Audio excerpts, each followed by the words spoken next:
নমস্কার। ঠাকুর শ্রী শ্রী রামকৃষ্ণ পরমহংসদেব এবং মা শারদার চরণে আমার সশ্রদ্ধ প্রণাম জানিয়ে ভিডিওটা শুরু করছি। ঠাকুর শ্রী শ্রী রামকৃষ্ণ পরমহংসদেব সব সময়তেই বলতেন, মনেতেই বদ্ধ, মনেতেই মুক্ত। ঠাকুরের এই একটা বাক্যের মধ্যেই রয়েছে উপনিষদের গভীর তত্ত্ব। আমাদের মনে একটা প্রশ্ন জাগে যে আসল শক্তি কোনটা, বিদ্যা, বুদ্ধি, অর্থ কিংবা শারীরিক বল কোনটা? কিন্তু উপনিষদ, গীতা, ঠাকুর এবং মায়ের শিক্ষা আমাদেরকে জানাচ্ছে যে আসল শক্তি রয়েছে আমাদের মনে।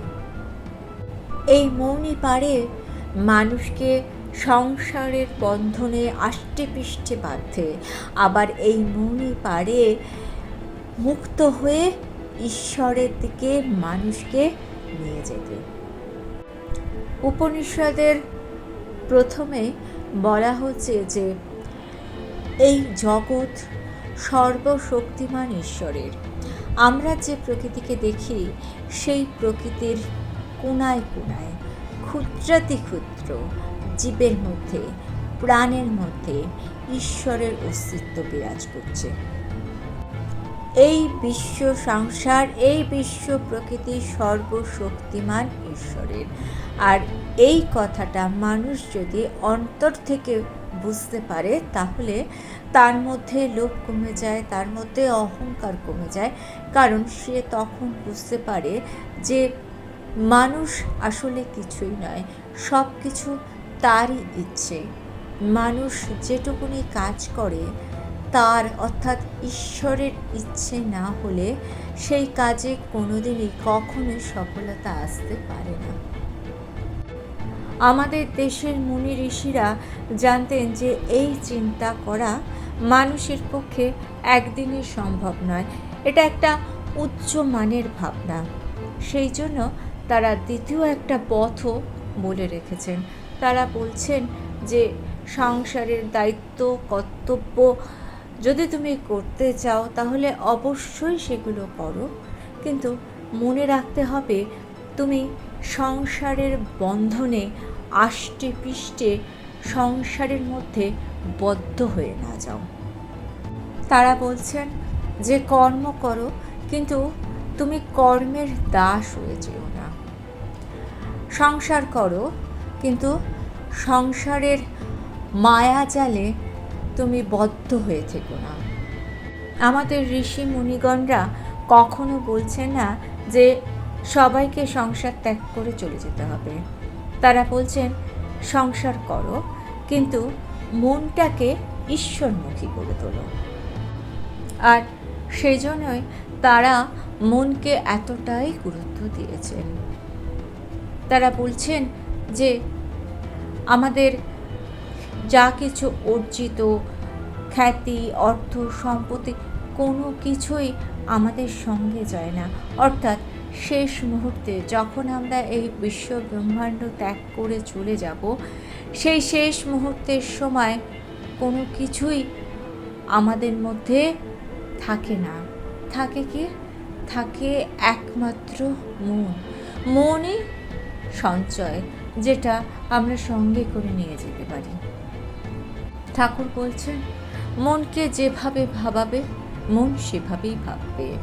আর আমাদের ঋষিমুনিরাও বলছেন যে প্রথম থেকেই মনকে পজিটিভ ভাবনায় ভাবাতে হয়। হঠাৎ করে মনকে চেঞ্জ করা যায় না। মনকে যেভাবে ভাবাতে আমরা শেখাবো, মন আমাদের কাছে সেই রকমভাবেই উপস্থিত হবে। এই কারণেই সবসময় বলা হচ্ছে, অর্থাৎ আমাদের পুরাণ, উপনিষদ, ঋষি মুনিরা, ঠাকুর এবং মা সবসময় আমাদের বলছেন নেগেটিভ চিন্তা নয়, সবসময় শুভ চিন্তা করো, পজিটিভ ভাবনা ভাবো। এখন প্রশ্ন হচ্ছে যে কেন আমরা এই নেগেটিভ চিন্তাকে বাদ দিয়ে পজিটিভ চিন্তাকে আঁকড়ে ধরব? তার কতগুলো কারণ আছে। যেমন ধরুন, একজন মানুষ সারাটা জীবন ধরে তার অর্থ উপার্জন, তার খ্যাতি, প্রতিপত্তি এগুলো নিয়েই ব্যস্ত থাকে। সে মনে করে এগুলোই তার জীবনের সব। কিন্তু প্রত্যেকটা মানুষের জীবনে এমন একটা দিন আসে যখন শরীর আর সাড়া দেয় না, চোখের দৃষ্টি ক্ষীণ হয়ে আসে, কণ্ঠস্বর থেমে যায়, প্রিয় মানুষদের হাতও আমাদের আর ধরে রাখতে পারে না। সেই সময় কি থাকে? সেই সময় থাকে শুধুমাত্র মন। আর সেই মন তখন নিজের জীবনটাকে দেখতে শুরু করে। সেই জন্যই উপনিষদে বলা হচ্ছে, হে মন, তুমি স্মরণ করো, তুমি যা যা করেছ সব কিছু স্মরণ করো। কিন্তু কেন এই স্মরণ? কারণ কর্ম কখনো হারিয়ে যায় না। আমাদের প্রত্যেকটা চিন্তা, প্রত্যেকটা ভাবনা আমাদের মনের মধ্যে একটা ছাপ রেখে যায়। আমরা হয়তো ভুলে যাই, কিন্তু আমাদের মনের অন্তঃস্থলে এমন একটা জায়গা আছে, সেখানে সব কিছু কিন্তু থেকে যায়, স্টোর হয়ে থেকে যায়। যেরকমভাবে কোনো আয়নায় যেমন কোনো একটা প্রতিবিম্ব যখন প্রতিফলিত হয়, তার ছাপ যেমন থেকে যায়, ঠিক সেরকমভাবে মনের মধ্যেও আমাদের কর্মের একটা প্রতিফলন কিন্তু থেকে যায়। আমাদের মনও আমাদের প্রত্যেকটা কর্মের ভাবনাকে ধরে রাখে। শ্রীকৃষ্ণ গীতায় বলছেন যে মনকে হঠাৎ করে তৈরি করা যায় না, তাকে তৈরি করতে হয় প্রতিদিনের অভ্যাস, প্রতিদিনের চিন্তা, প্রতিদিনের কর্ম অনুযায়ী। তাই আজ থেকে মনকে প্রস্তুত করুন। অর্থাৎ আপনি যদি মনে করেন যে আপনার বয়স যখন একেবারে শেষের দিকে, তখন আপনি ধর্মকর্মে মন দেবেন, আপনি নিজেকে শুধরিয়ে নেবেন, সেটা হয় না। কারণ আপনার সারা জীবনের কর্মের প্রতিফলন আপনার মনের মধ্যে আছে। তাই আজকের থেকেই আপনাকে শুরুটা করতে হবে। আপনার মনের মধ্যে যদি রাগ, অহংকার, বিদ্বেষ এগুলো চলতে থাকে, তাহলে এগুলোই আপনার মনের মধ্যে প্রতিফলিত হবে। অর্থাৎ শেষ জীবনে গিয়ে আপনি যদি হঠাৎ করে মনে করেন যে আপনি ধর্মকে আঁকড়ে ধরবেন, সেটা আপনি পারবেন না।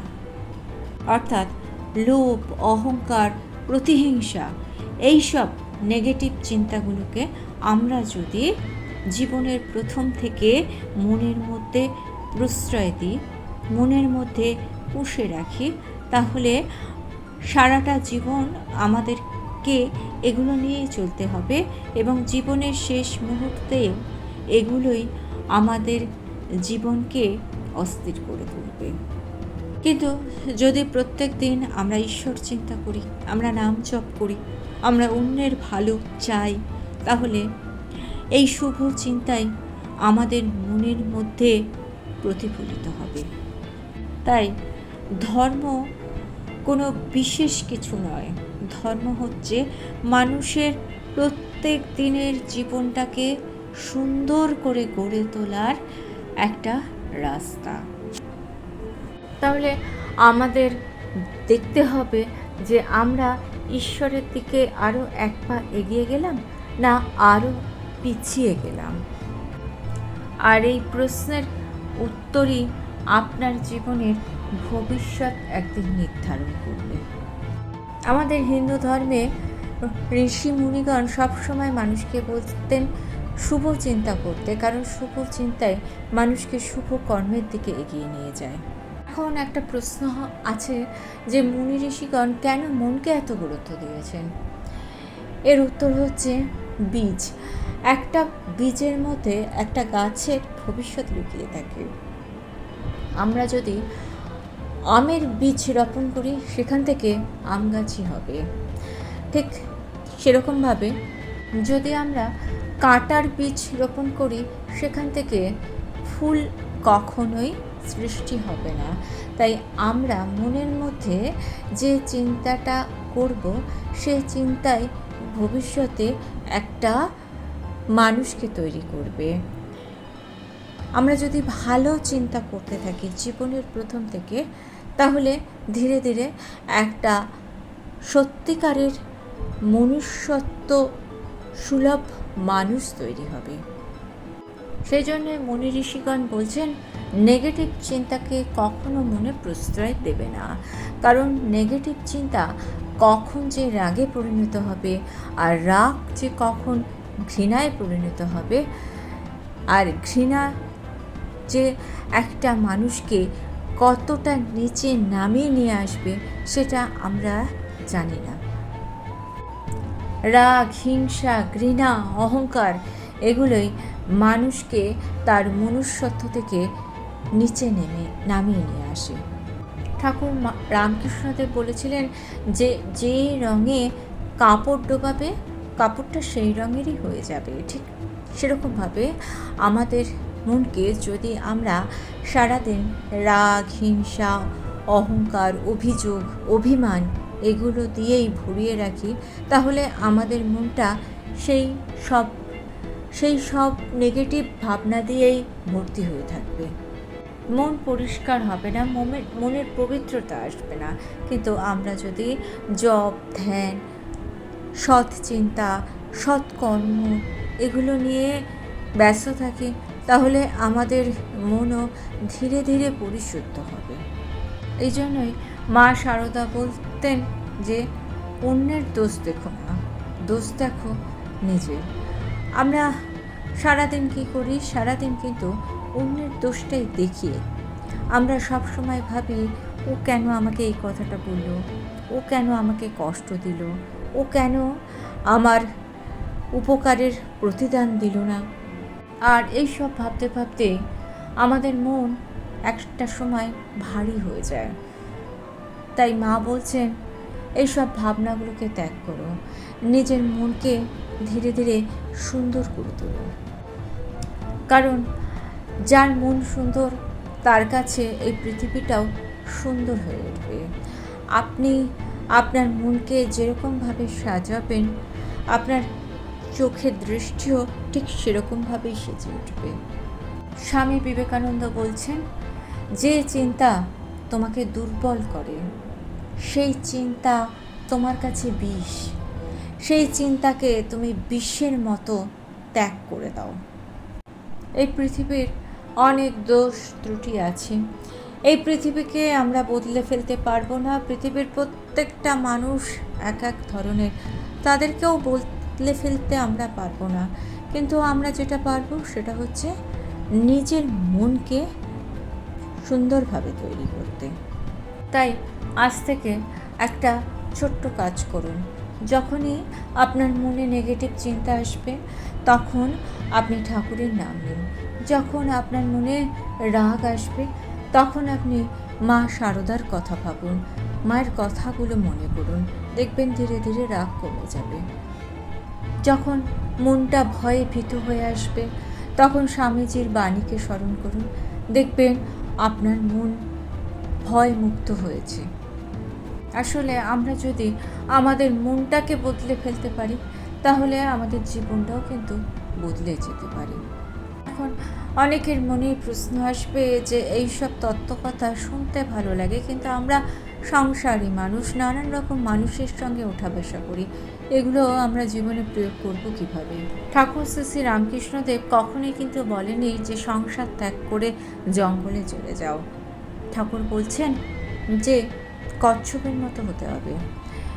কচ্ছপ জলে চড়ে, কিন্তু তার মনটা পড়ে থাকে তার পাড়ে রাখা ডিমগুলোর ওপর।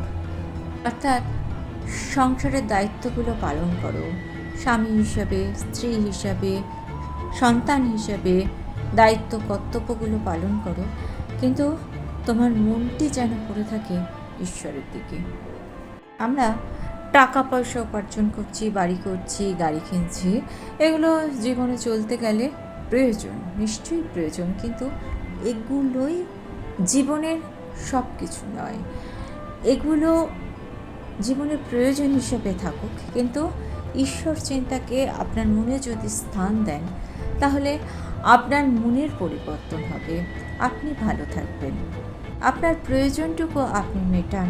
কিন্তু আপনি যদি অন্যের সঙ্গে কম্পিটিশানে নামেন, তাহলে কিন্তু আপনার জীবনটা জটিল হয়ে যাবে। অর্থাৎ আপনার আজকে যে গাড়িটা আছে, যে বাড়িটা আছে, সেটাতে দুদিন পরে আপনি আর যখন খুশি হতে পারছেন না, আপনার মনে হচ্ছে যে আপনার বন্ধুর যেটা আছে সেটাই ভালো, এই ভাবনা যদি আপনার মধ্যে ঢুকে যায়, তাহলে কিন্তু আপনার জীবনে সমস্যা তৈরি হবে। আর এই সব ভাবনাগুলো আমাদের মনে তখনই আসতে পারবে না যদি আমরা দিনের কিছুটা সময় ঈশ্বর চিন্তায় নিজেকে নিয়োজিত করতে পারি। ঈশ্বর চিন্তা আমাদের মনকে পরিশুদ্ধ করে, আমাদের মনের খারাপ চিন্তাগুলো, নেগেটিভ চিন্তাগুলো, রাগ, হিংসা, অভিমান, এগুলোকে আস্তে আস্তে দূরে সরিয়ে দেয়। এগুলো আস্তে আস্তে দূরে যত সরে যাবে, আপনার মন তত পরিষ্কার হবে, স্বচ্ছ জলের মতো হবে, আর আপনি ততটাই ভালো থাকবেন। আপনি যা ভাববেন, আপনার চারিত্রিক বৈশিষ্ট্য ঠিক সেরকমভাবেই গড়ে উঠবে। ভিডিওটা ভালো লেগে থাকলে চ্যানেলটাকে সাবস্ক্রাইব করে নিয়ে পাশে থাকা বেল আইকনটা প্রেস করে দিয়ে অল অপশনটা ক্লিক করে দেবেন। তাহলে যখনই নতুন কোনো ভিডিও আপলোড করব, তার নোটিফিকেশন আপনাদের কাছে পৌঁছে যাবে। ঠাকুর ও মায়ের চরণে প্রণাম জানিয়ে আজকে এই পর্যন্তই। Thanks for watching.